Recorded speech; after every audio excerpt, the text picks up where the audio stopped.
about observing the cat in the box, and it's like, if there's a cat in there, you're gonna hear him like clawing to get out. If he's not clawing to get out, he's probably dead, right? So, and actually, who brought that up? I think it was Niels Bohr actually brought that up as like a criticism of the paradox. He was like, why don't we just have a Geiger counter outside the box?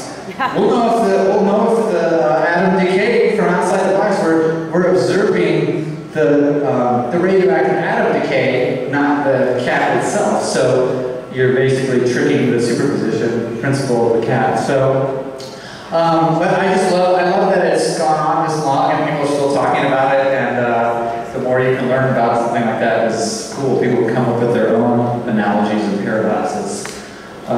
So the end. Or not.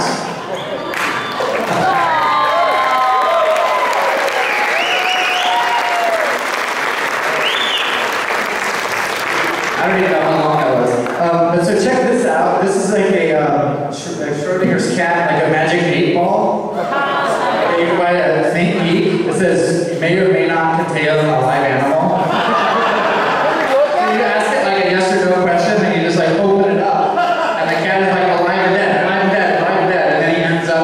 As one or the other, because your observation changed the experiment. So I'll have this around if anyone wants to know their future or anything. We have time for a couple questions. Anyone have a question? Here. What if you put the cat in the box when it's dead before you put it in the box? Like it's roadkill, does it come alive? You take a dead cat, put it in the box. You would have to have some random function that's going to bring the cat back to life. So think Reanimator. So you take the reagent from Reanimator, the movie, put that in the box, and then some random thing happens, and yeah. Also, you can shake the box. Shake the box and see if the cat is floppy or if he feels like he's nimble inside there. Yes. There's a question over there. Not being an academic, but just as a regular person, don't you actually think that this paradox is a sign that we don't understand what's really going on? Did everyone hear that?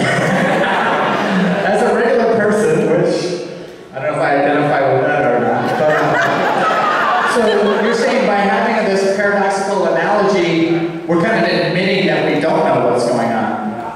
Fundamentally, don't you believe that? Fundamentally, I don't believe it actually, because I mean I see it, right? I work with Nobel laureates who are actually measuring atoms, quantum superposition.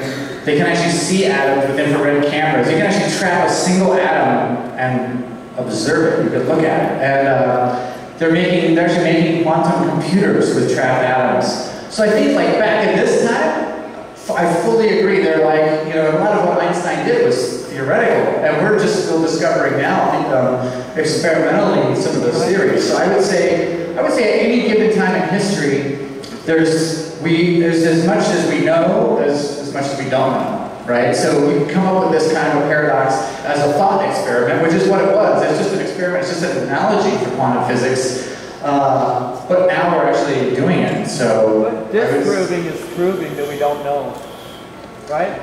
If you disprove something, you're proving that we don't know it? Yeah, that's equally true, for sure. Okay, I think one more question here. All right, one more question. With the double slit experiment with atoms being observed, have they ever found out why atoms behave differently when they're observed?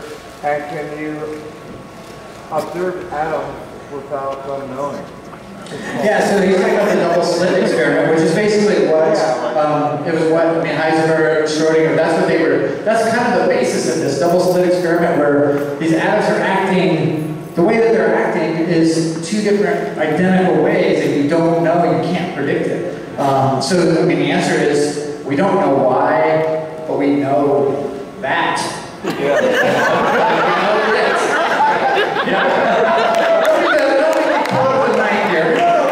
We know this. Yeah. Awesome. So, thanks everyone for coming. Thanks Sarah for doing a great job curating this fun night.